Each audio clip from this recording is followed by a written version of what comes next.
Assalamualaikum warahmatullahi wabarakatuh.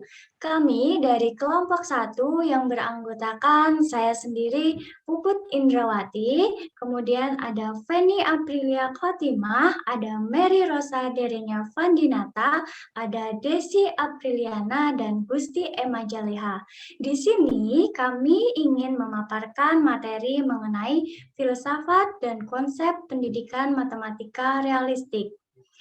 Materi yang pertama akan disampaikan oleh saya sendiri, yaitu mengenai filsafat pendekatan matematika realistik atau PMR.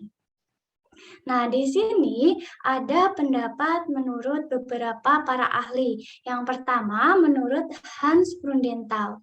Hans Brundenthal berpendapat bahwa matematika merupakan aktivitas insani yang menurutnya siswa tidak dapat dipandang sebagai penerima pasif matematika yang sudah jadi. Selain Hans Brundenthal, ada pendapat menurut Grave-Major. Grave-Major berpendapat bahwa siswa itu harus diberi kesempatan untuk menemukan kembali matematika di bawah bimbingan orang dewasa. Selanjutnya, menurut Deleng, yaitu proses penemuan kembali tersebut harus dikembangkan melalui penjelajahan berbagai persoalan dunia real. Nah, dunia real dalam PMR itu digunakan sebagai titik awal untuk pengembangan ide dan konsep matematika. Nah, dunia nyata itu adalah segala sesuatu di luar matematika, seperti mata pelajaran lain selain matematika atau kehidupan sehari-hari di lingkungan sekitar kita. Sedangkan Deleng itu berpendapat bahwa dunia nyata itu sebagai suatu dunia nyata yang konkret yang disampaikan kepada siswa melalui aplikasi matematika.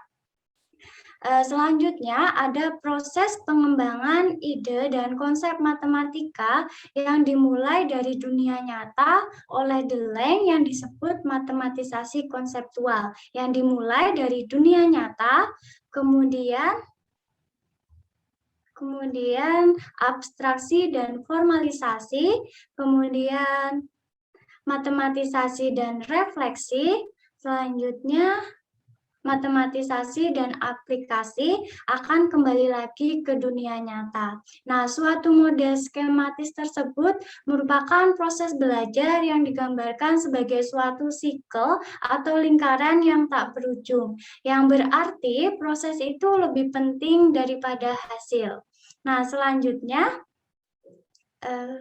Travers itu membedakan matematisasi menjadi dua, yaitu matematisasi horizontal dan matematisasi vertikal. Matematisasi horizontal yaitu siswa itu mulai dari soal-soal kontekstual mencoba menguraikan dengan bahasa dan simbol yang dibuat sendiri, kemudian menyelesaikan soal tersebut.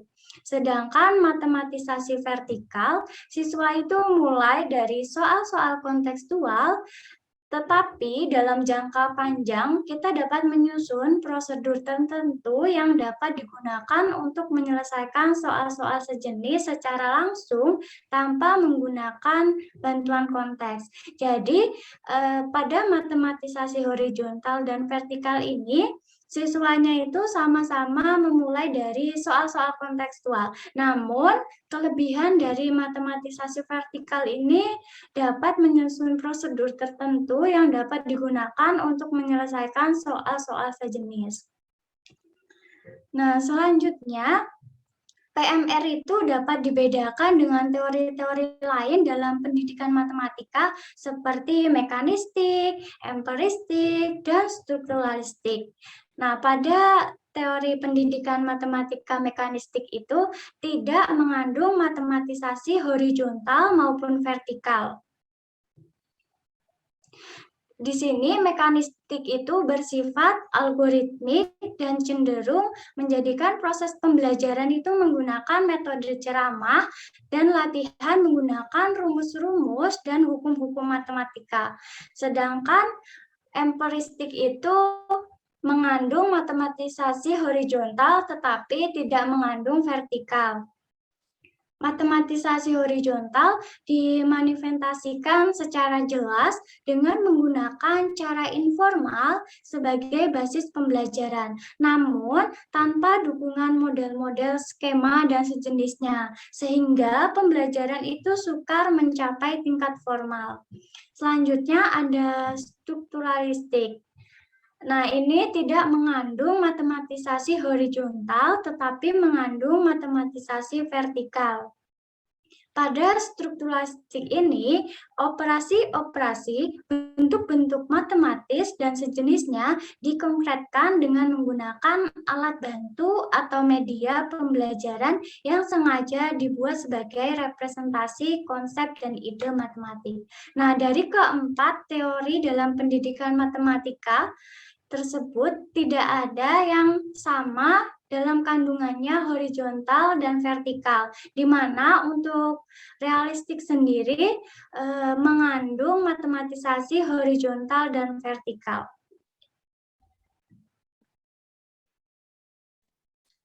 Baik, selanjutnya saya akan menjelaskan teori Van Heel.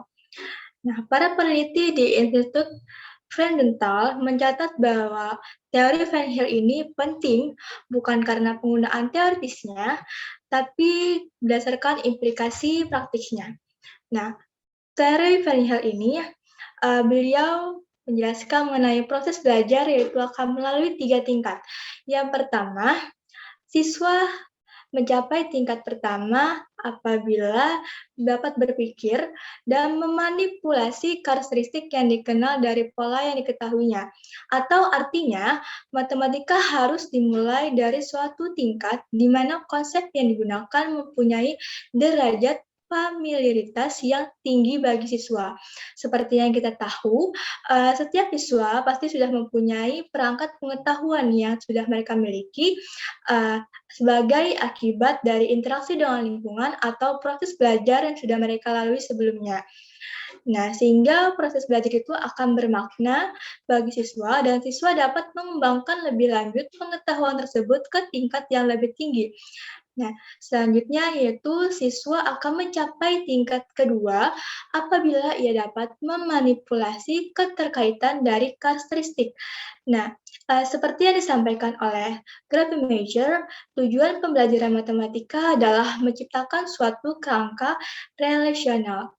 Nah, selanjutnya yang terakhir, siswa akan mencapai tingkat ketiga apabila ia dapat melalui memanipulasi karakteristik dari intrinsik hubungan-hubungan tersebut. Nah, selanjutnya saya akan menjelaskan mengenai ajaran-ajaran PMR berdasarkan deskripsi yang dikemukakan oleh Cobb and Delage. Nah, Cobb berpendapat bahwa teori PMR kompatibel dengan teori pembelajaran topik tertentu yang bergantung pada aplikasi dunia nyata dan pemodelan. Kesesuaian antara bergantung aplikasi dunia nyata dan pemodelan tadi kontribusi dan PMR sebagian besar karena adanya kesamaan karakteristik matematik dan belajar matematik dari kedua teori tersebut. Keduanya berpendapat bahwa matematika merupakan aktivitas kreatif manusia dan belajar matematika terjadi apabila siswa dapat mengembangkan cara efektif untuk memecahkan masalah. Nah, ajaran-ajaran PMR yaitu ada 5. Yang pertama, titik berangkat urutan pembelajaran harus memberi pengalaman nyata bagi para siswa, sehingga mereka dapat terlibat secara langsung, secara personal, dan dalam aktivitas matematika. Yang kedua, titik berangkat harus dapat dijelaskan berdasarkan tujuan potensial urutan pembelajaran atau learning sequence. Yang ketiga, urutan pembelajaran tersebut harus melibatkan kegiatan di mana para siswa membuat dan menguraikan model-model simbolik dari aktivitas matematika informal mereka. Yang keempat, nah berdasarkan 3 ajaran yang tadi, akan efektif jika realisasikan dalam pembelajaran yang interaktif. Nah, contohnya seperti siswa-siswa dapat menyelesaikan penyelesaian yang mereka buat. Memahami penyelesaian yang dibuat siswa lain, menyatakan persetujuan atau ketidaksetujuan, mempertanyakan ada atau tidak adanya penyelesaian alternatif, dan melakukan refleksi. Yang terakhir, fenomena real, bentuk-bentuk, dan konsep matematika dapat dimanifestasikan dalam keterkaitan sebagai sub pokok bahasan.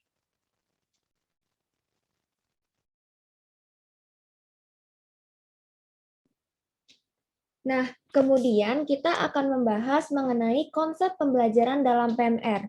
Nah, jadi sebagaimana yang telah kita ketahui ya, kalau teori PMR itu dipandang sejalan dengan teori belajar yang berkembang pada saat ini.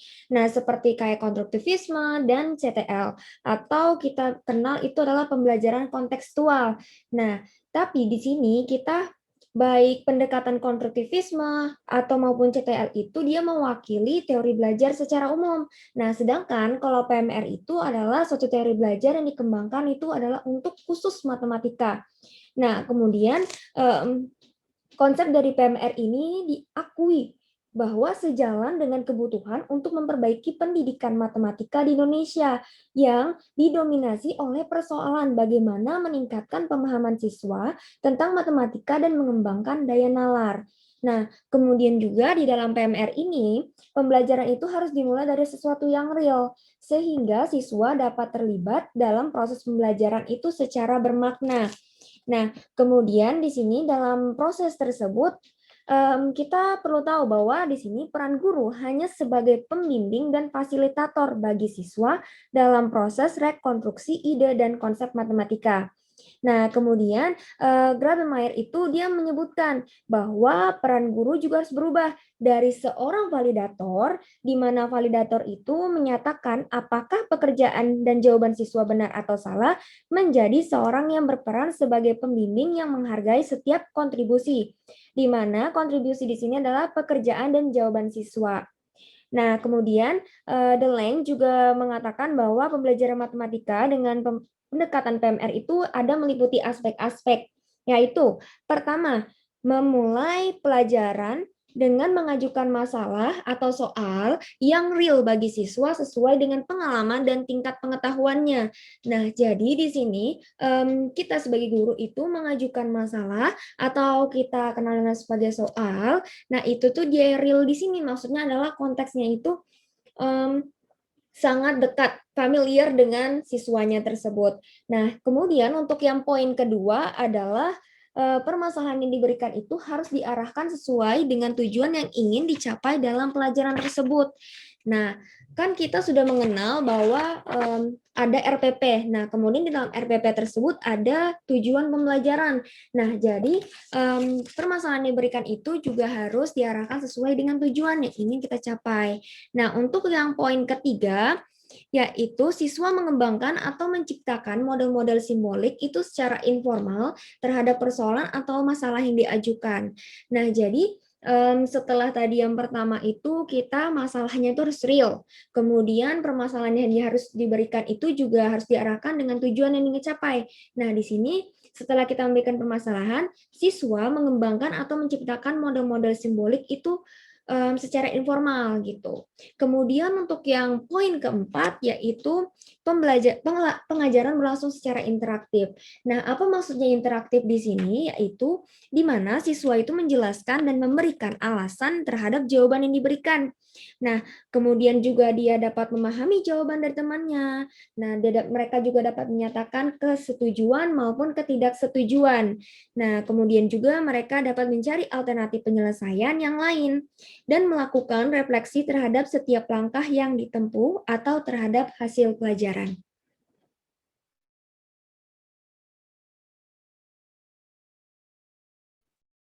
Nah, materi selanjutnya yaitu konsepsi tentang siswa menurut PMR.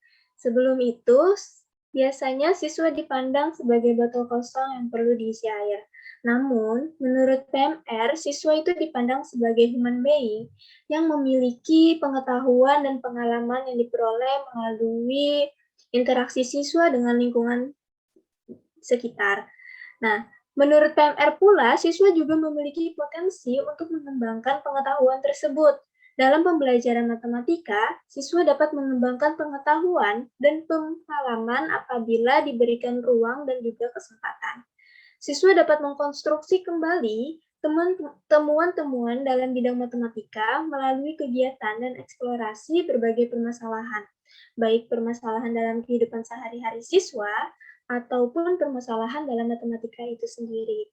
Sehingga menurut PMR di sini terdapat konsepsi tentang siswa. Yang pertama adalah siswa memiliki seperangkat konsep alternatif tentang ide-ide matematika yang mempengaruhi belajar selanjutnya. Kemudian konsepsi yang kedua adalah siswa memperoleh pengetahuan baru dengan membentuk pengetahuan itu untuk dirinya sendiri. Yang ketiga, pembentukan pengetahuan merupakan proses perubahan yang meliputi penambahan, kreasi, modifikasi, penghalusan, penyusunan kembali, dan penolakan. Yang keempat, pengetahuan baru yang dibangun oleh siswa untuk dirinya sendiri berasal dari seperangkat ragam pengalaman. Selanjutnya, setiap siswa tanpa memandang ras, budaya, dan jenis kelamin mampu memahami dan mengerjakan matematika. Oke, di sini ada pula paradigma baru pendidikan, menyarankan pembelajaran itu secara aktif atau active learning. Sebagaimana peribahasa Cina yang mengatakan, saya dengar, maka saya lupa, saya lihat, maka saya ingat, saya lakukan, maka saya mengerti. Nah, dari paradigma tersebut, guru diharapkan untuk menghindari menggunakan metode ceramah dalam proses pembelajaran, tetapi guru diharapkan untuk menciptakan dan mengembangkan proses belajar yang mendorong aktivitas siswa. Nah, di mana aktivitas yang diharapkan di sini terbentuk adalah aktivitas bersama antara siswa dan juga guru. Nah, hal tersebut disebut dengan interaktivitas. Untuk mendorong interaktivitas, guru tidak boleh hanya terpaku pada suatu materi di buku atau kurikulum, tetapi guru dapat mengembangkan persoalan baru yang menantang sehingga menarik minat siswa dalam proses pembelajaran matematika. Selanjutnya, sehingga terdapat peran guru dalam PMR. Yang pertama adalah guru hanya fasilitator belajar. Di sini, guru sebagai pembimbing siswa dalam proses pembelajaran. Kemudian peran guru yang kedua adalah guru harus mampu membangun pengajaran yang interaktif, yaitu pengajaran yang menarik siswa sehingga siswa dapat memahami pembelajaran matematika dengan baik. Seperti yang kita ketahui, biasanya siswa belajar matematika itu menghafal rumus, namun belum memahami, sehingga jangka waktu dalam mengingat rumus tersebut hanya sebentar. Jika menggunakan PMR ini, biasanya siswa memahami, sehingga jangka waktu untuk materi tersebut itu sangat lama. Kemudian peran guru yang ketiga, guru harus memberikan kesempatan kepada siswa untuk secara aktif menyumbang pada proses belajar dirinya dan secara aktif membantu siswa dalam menafsirkan persoalan real. Nah, seperti yang telah saya jelaskan sebelumnya, di sini kan guru menghindari proses pembelajaran dengan metode ceramah. Hal tersebut dimaksudkan agar siswa itu aktif dalam proses pembelajaran, tidak hanya menerima materi yang diberikan oleh guru, tetapi juga ikut mengemukakan pendapat dalam proses pembelajaran tersebut. Oke, peran guru yang terakhir yaitu guru tidak terpancang pada materi yang termasuk dalam kurikulum, melainkan aktif dalam mengaitkan kurikulum dengan dunia real, baik fisik maupun sosial. Maksud dari peran guru yang keempat di sini, guru itu tidak hanya mengikuti materi, tetapi materi tersebut dapat guru sangkut pautkan oleh materi kehidupan nyata siswa, sehingga siswa itu dapat membayangkan materi tersebut dan juga siswa dapat lebih memahami dari pemaparan guru yang dikaitkan dengan kehidupan sehari-hari siswa.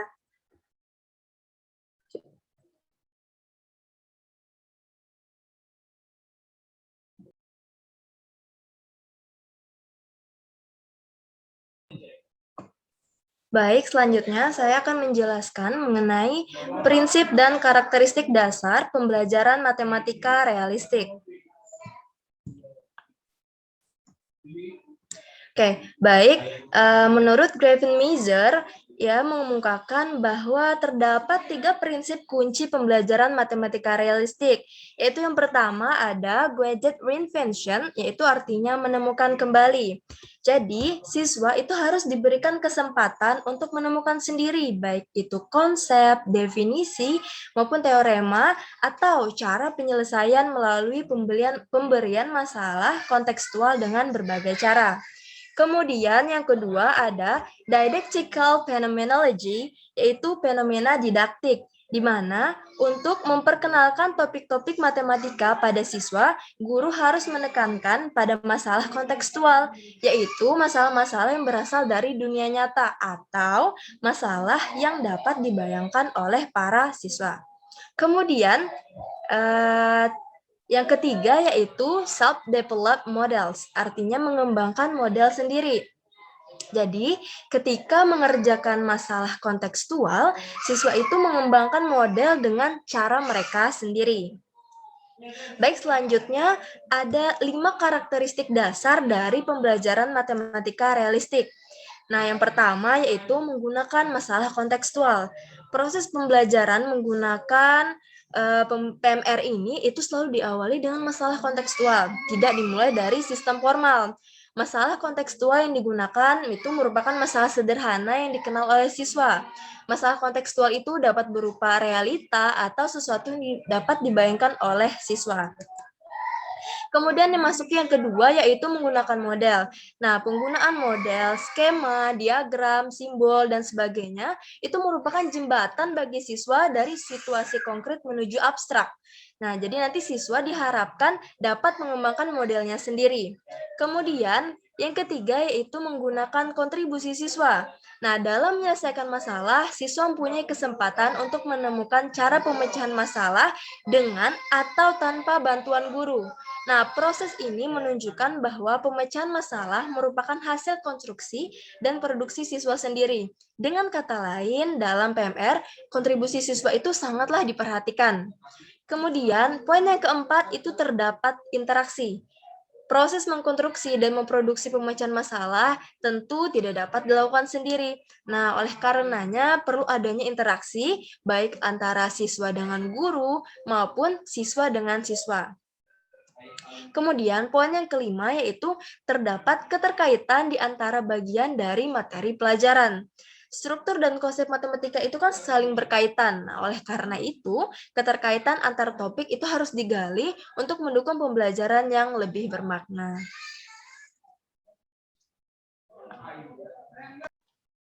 Baik, itu tadi pemaparan mengenai materi filsafat dan konsep pendidikan matematika realistik. Sekian dari kami, semoga bermanfaat. Wassalamualaikum warahmatullahi wabarakatuh.